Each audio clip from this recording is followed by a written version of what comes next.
Assalamualaikum warahmatullahi wabarakatuh. Perkenalkan, saya Tauhid AM Dekep SPD MPD. Saya adalah dosen tetap Prodi D3 Keperawatan Stikes Hang Tuah Surabaya.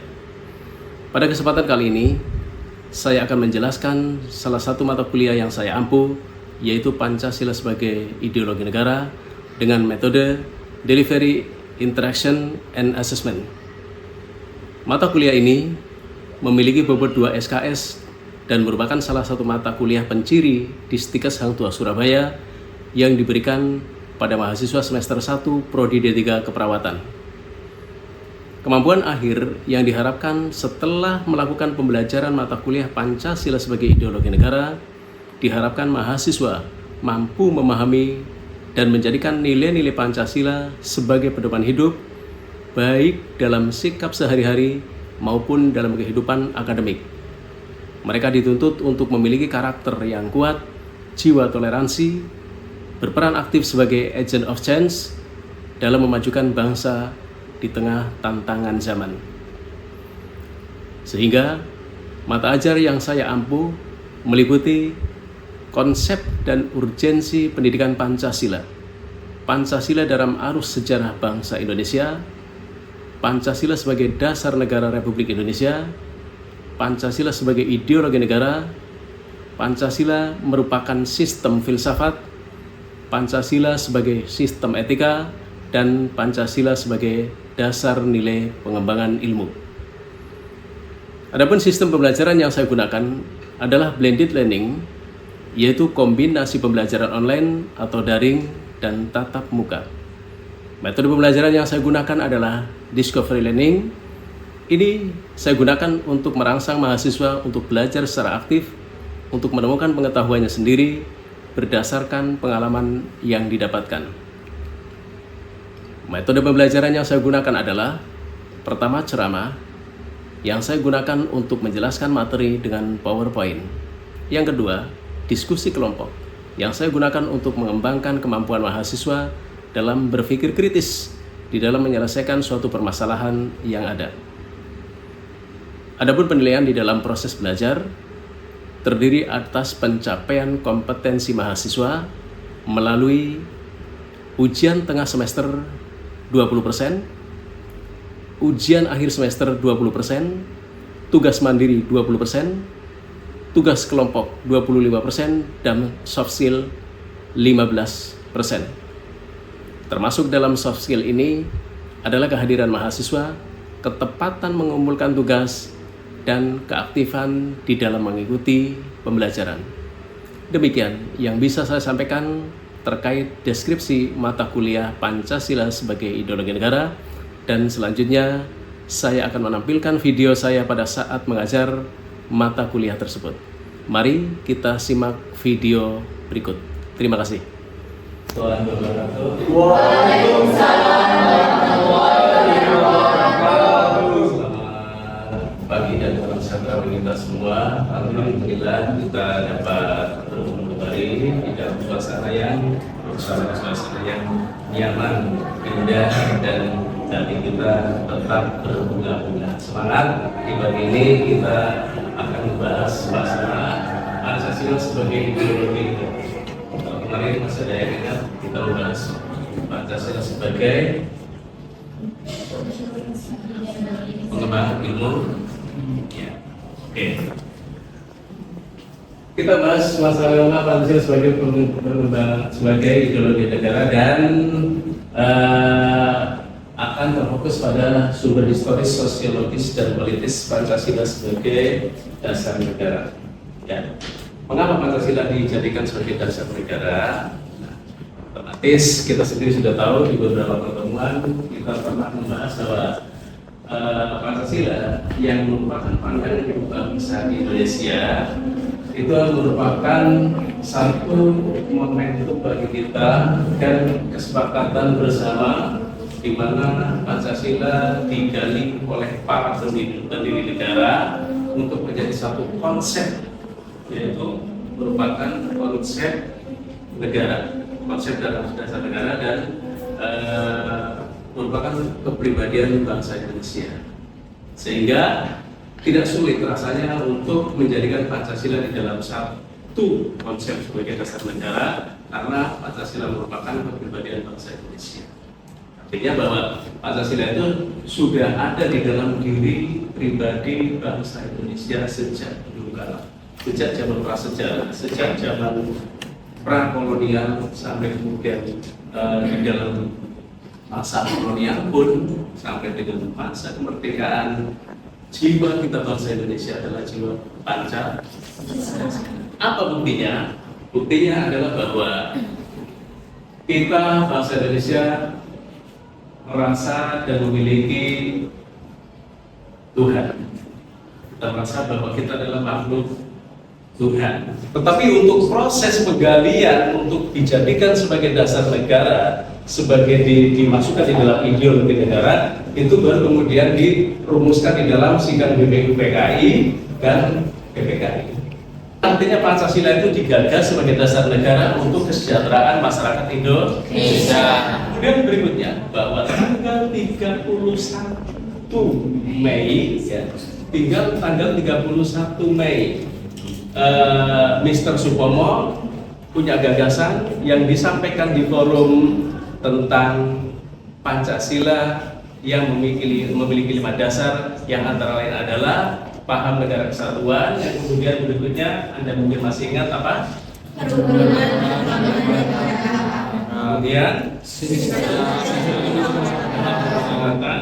kemudian berikutnya adalah hubungan bangsa. Oke, kita bandingkan satu lagi dari Insinyur Soekarno. Oke, Insinyur Soekarno tertanggal 1 Juni kemudian menyampaikan gagasan dari beliaunya itu untuk 5 sila itu, yaitu kebangsaan, kemudian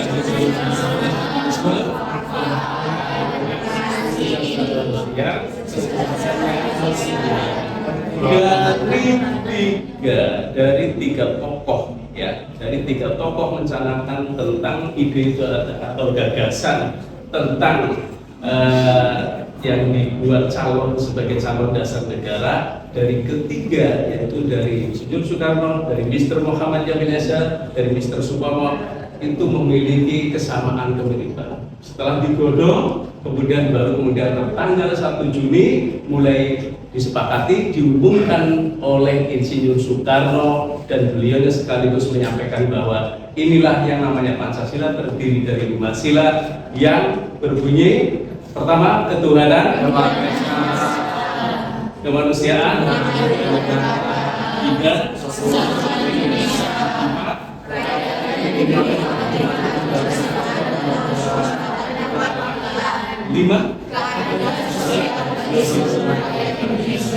Indonesia. Itulah sehingga muncul nama Pancasila pada tanggal 1 Juni yang sekaligus disebut dan diabadikan sebagai hari lahirnya Pancasila tanggal 1 Juni Indonesia. Sehingga artinya bahwa, kembali lagi bahwa saya di awal tadi sudah mengatakan bahwa tidak sulit Indonesia itu, rakyat Indonesia untuk mengimplementasikan, mempraktekkan dirinya sebagai manusia yang Pancasilais. Oke.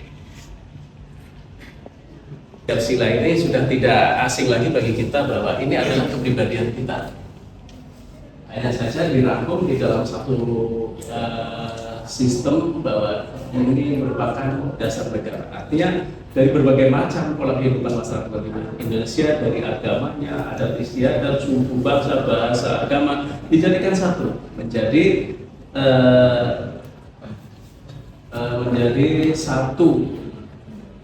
dijadikan satu sebagai satu wadah, dan dijadikan sebagai satu komitmen menjadi dasar negara, yaitu Pancasila. Nah, ini artinya bukan berarti dijadikan satu dalam arti membaur, tetapi ada sekat-sekat dalam arti begini. Misalnya contohnya bahwa kita di sini terdiri dari berbagai macam agama, tetapi tidak semua agama itu keberadaannya, tidak semua artinya bahwa adanya Islam, Kristen, Katolik, Hindu, Buddha, kemudian beribadahnya secara bersama-sama, tidak.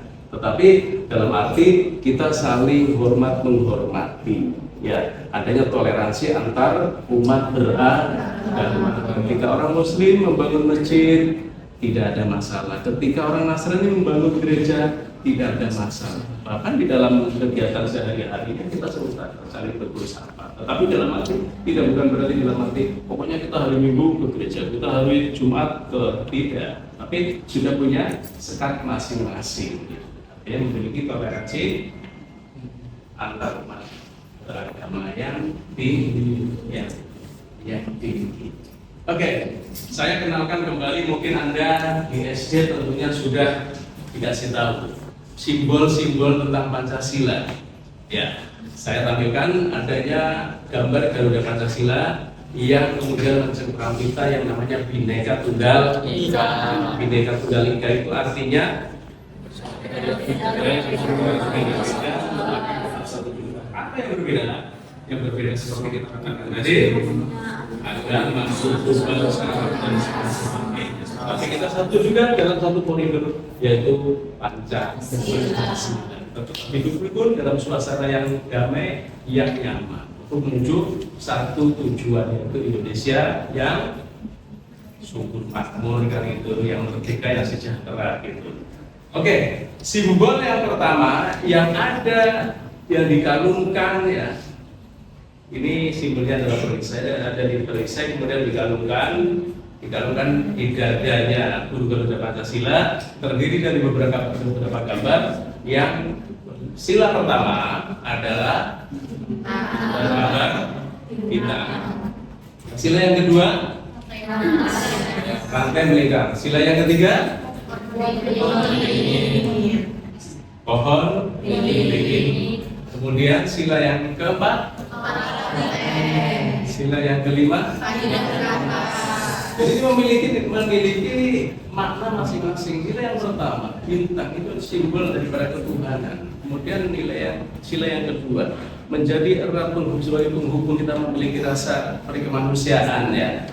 Itu sebagai untuk mempererat tali persaudaraan. Kemudian yang ketiga, persatuan Indonesia di bawah naungan gambarnya pohon beringin, kita bisa bersatu.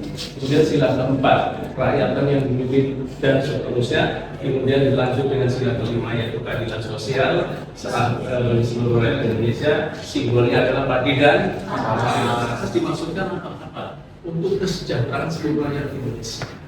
Oke, ya. Berikut tentang sumber politis Pancasila. Sumber politis Pancasila adalah nilai-nilai dasar yang digali dari pandangan hidup bangsa Indonesia, yang kemudian disepakati melalui konsensus politik oleh para pendiri negara ini. Para pendiri negara itu siapa sebenarnya?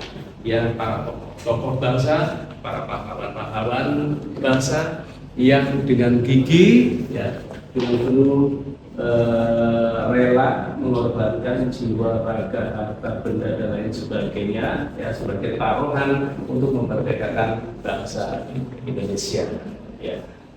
Jadi mereka adalah orang-orang yang memang peduli terhadap kelangsungan hidup ke depannya. Mau dijadikan apa? Kita masa mau dijajah terus, gitu. Dan mereka, beliau-beliaunya memiliki kesepakatan, ya, untuk menjadikan Pancasila sebagai ideologi negara yang mengatur sistem ketatanegaraan dan pemerintahan di Indonesia ini. Artinya apa? Mestinya konsekuensi kita setelah merdeka, ya, ini sebagai PR kita, Karena apa? Karena memang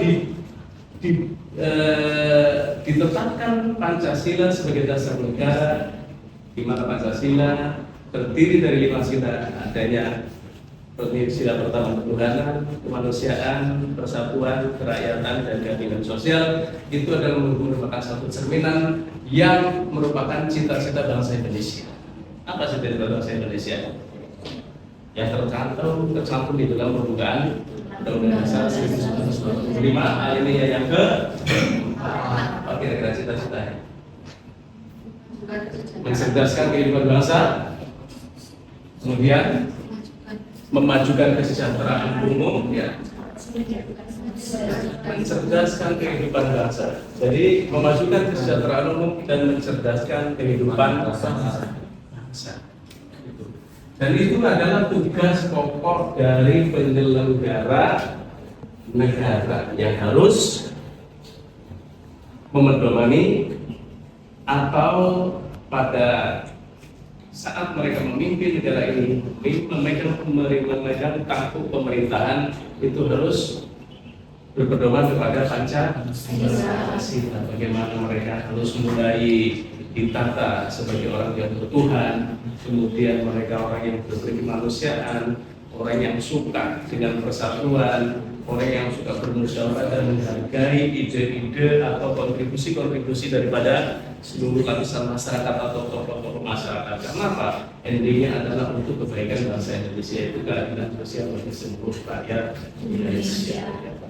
Sumber politis Pancasila sebagai ideologi negara dan adilnya dari fungsi Pancasila sebagai dasar penyelenggaraan negara dan pembangunan nasional. Tadi sudah saya sebutkan tentang pemerintahannya. Pancasila merupakan landasan konstitusional yang tertuang di dalam pembukaan Undang-Undang Dasar 1945. Yang di sana tertuang otomatis simpulannya bahwa Pancasila adalah sumber dari segala sumber hukum di Indonesia. Maka bagaimanapun pemerintahan Indonesia yang sekarang ini ya setelah kemerdekaan, kemudian mereka memegang tampuk pimpinan, bahkan sampai dengan estafet kepemimpinan diserahkan kepada generasi penerusnya, itu harus konsekuen dan betul-betul tidak boleh keluar dari koridor Pancasila. Apapun alasannya, ya.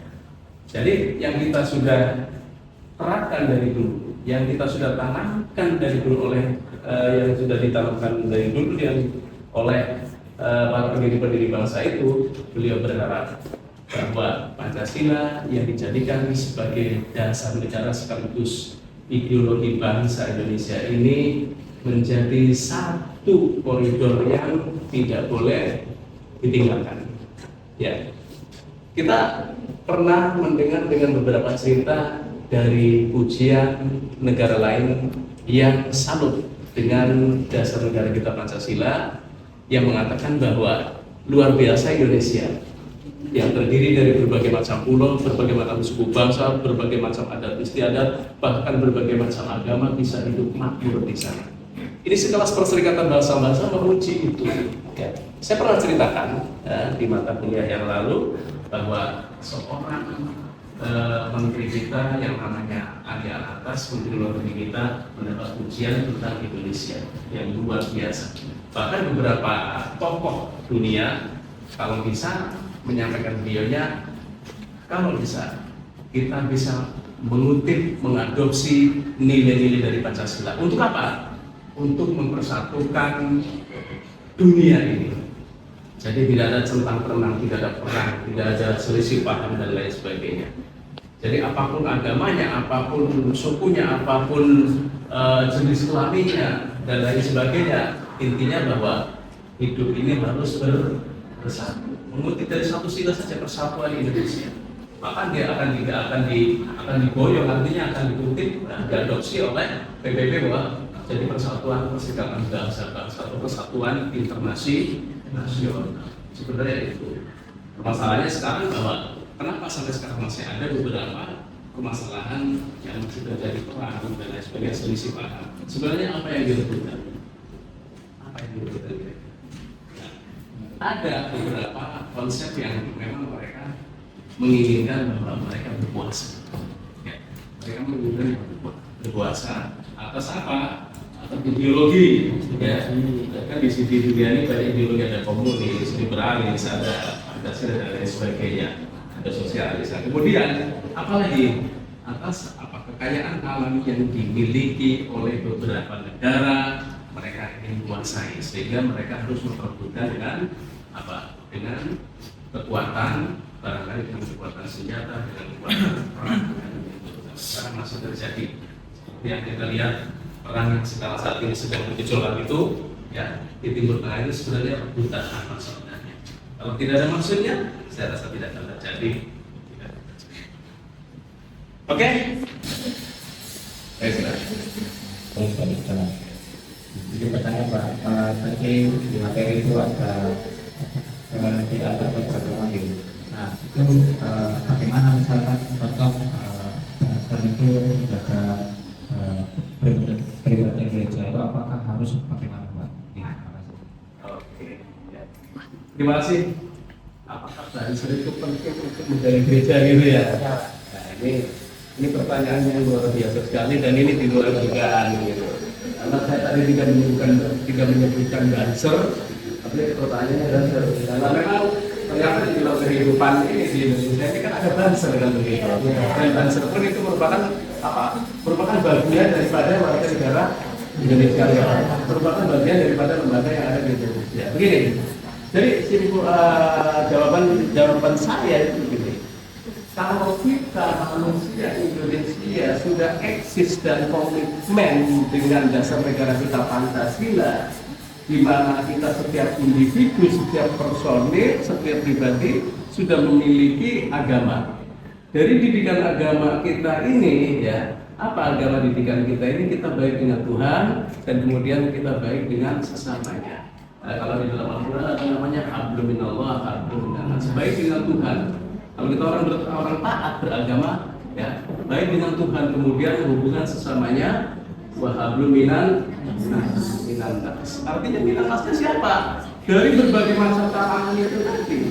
Walaupun beda agamanya, beda sukunya, beda dan lain sebagainya, tetapi karena kita menyadari bahwa kita ini adalah sama-sama makhluk Tuhan, maka ketika ada orang sedang beribadah entah itu di gereja, di pura, di vihara, di masjid, insya Allah itu akan aman semuanya, karena kita sudah menyadari bahwa kita bahasa Indonesia bangsa yang bertuhan, bangsa yang baik dengan sesamanya, bangsa yang beragama.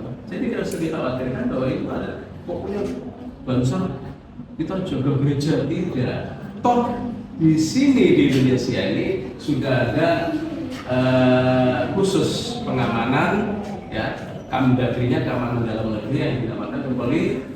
Nah, ini lembaga kepolisian inilah yang akan mengatur keamanan di berbagai macam sektor, di berbagai macam kegiatan-kegiatan yang ada di dalam negeri ini. Jadi saya rasa tidak perlu Banser itu langsung berduyun-duyun dengan alasan toleransi antar umat beragama. Yang saya khawatirkan malah Bansernya nggak sholat, gitu kan? Ya, jadi mestinya tidak usah, gitu ya. Wis Banser, wis ngurusi agama dewe. Yang penting jangan ada orang yang mengganggu. Serahkan kepada kepolisian, gitu ya. Kan gitu kan? Dari dulu, ya. Dari dulu sudah dengan kepolisian itu aman, gitu. Aman karena apa? Teknis keamanan, teknis pengamanan yang sangat luar biasa ada di kepolisian. Keamanan dalam negeri, acara peribadatan di gereja, di masjid, acara hari raya dan lain sebagainya, acara tahun baru, acara Natal, acara hajatan dan lain sebagainya, acara konser dan lain sebagainya, itu cukup dengan kepolisian yang sudah punya legalitasnya, artinya levelnya sudah lebih tinggi. Ya, tapi ini kita juga perlu menghormati juga karena Banser juga memang usulan daripada presiden kan begitu ya. Tapi menurut saya tidak usah gereja itu cukup dengan kepolisian saja dan kita menyadari setiap pribadi kita bangsa Indonesia kembali lagi bahwa kita adalah makhluk yang beragama. Kita adalah makhluk yang memiliki Tuhan. Ajaran Tuhan seperti apa? Baik dengan Tuhan dan baik dengan sesama. Bisa diterima? Yang lain? Jadi Bapak, saya dengan Faris Firman dan Nasution dengan 25 dan 29 mohon izin bertanya, bagaimana Pancasila menjadi konsep hidup bangsa Indonesia sampai sekarang? Atau setiap individu bangsa Indonesia sampai dengan sekarang, gitu ya.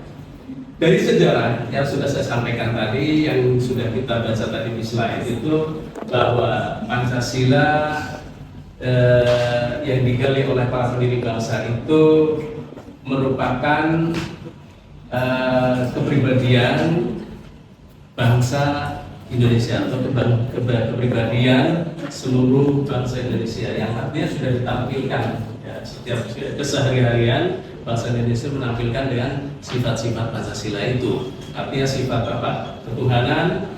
Bangsa Indonesia dari dulu sudah bertuhan. Kemudian dari sifat kemanusiaan, mereka, beliau-beliaunya atau para pendahulu kita memang memiliki rasa kemanusiaan yang tinggi. Dari sifat persatuan juga dari leluhur kita sudah memiliki rasa persatuan yang sampai sekarang ditanamkan kepada kita sebagai generasi penerusnya. Kemudian kerakyatan, nenek moyang kita dari dulu ketika mau memutuskan sesuatu itu, mau mendekati punya cita-cita untuk misalnya membangun jembatan lah, atau membangun tempat peribadatan dan lain sebagainya, atau membangun fasilitas umum, mungkin kalau sekarang ada namanya poskaling dan lain sebagainya, itu musyawarah dulu untuk mencapai mufakat. Kita dapat memberikan kesepakatan, kemudian dijadikan sebagai sebagai satu keputusan, ya, sebagai satu keputusan hasil daripada mufakat. Itulah. Kemudian berikutnya, bahwa kalau sila pertama, 2, 3, 4 sudah terlampaui dengan baik, berarti sila yang kelima itu keadilan sosial bagi seluruh rakyat Indonesia sudah itu merupakan cerminan hasil, ya, hasil atau endingnya itu, baik secara fisik, mental, spiritual dan lain sebagainya. Maka otomatis Pancasila harus menjadi, ya, menjadi apa tadi pertanyaannya? Konsep hidup bangsa kita Indonesia. Bagaimana kita diterima? Oke, demikian. Oke, itu terima kasih banyak atas atensinya, dan mudah-mudahan apa yang kita simak bersama, kita pelajari bersama pada kesempatan kali ini menjadi satu keberkahan kita untuk menambah ilmu pengetahuan tentang Pancasila, bahwa kita sebagai warga negara Indonesia betul-betul harus memiliki kepribadian Pancasila. Sehingga apa intinya? Ketika kita nanti ketika kita memimpin negeri ini, ya, bukan tidak mungkin Anda nanti ada yang jadi pemimpin negara, pemimpin mungkin di sektor kabupaten, mungkin di sektor kecamatan, mungkin di sektor desa, mungkin di sektor provinsi. Walaupun Anda sekarang ini sebagai sekolahnya itu, oh saya ini di perawatan, tapi bukan tidak mungkin nanti Anda akan menjadi barangkali anggota legislatif, begitu ketika kabupaten. Ya, betul. Buktinya teman saya satu ada yang jadi DPRD sekarang ini, ya, padahal mereka bukan dari orang politikus. Ya. Kemudian saya pernah bercerita yang perempuan itu menjadi bupati, padahal dari D3 perawatan, kemudian sekolah lagi. Gitu. Jadi mereka kalau dia itu keputusan di puskesmas atau di rumah sakit yang pelayanan yang kurang baik, langsung langsung dikasih perhatian khusus bahwa berikan yang terbaik untuk para pasien, layani, ya, semaksimal mungkin, karena saya juga orang kesehatan, begitu kan. Oke, begitu ya. Saya itu terima kasih banyak, saya akhiri dan mohon maaf. Tetaplah saya berpesan bahwa kita sebagai warga negara Indonesia tetap menjadi warga yang Pancasilais, komit dan konsekuen dengan dasar negara kita Pancasila yang sudah menjadi ideologi bangsa kita Indonesia sejak dulu. Terima kasih. Saya akhiri. Billahi taufiq wal hidayah. Assalamualaikum warahmatullahi wabarakatuh. Waalaikumsalam warahmatullahi wabarakatuh.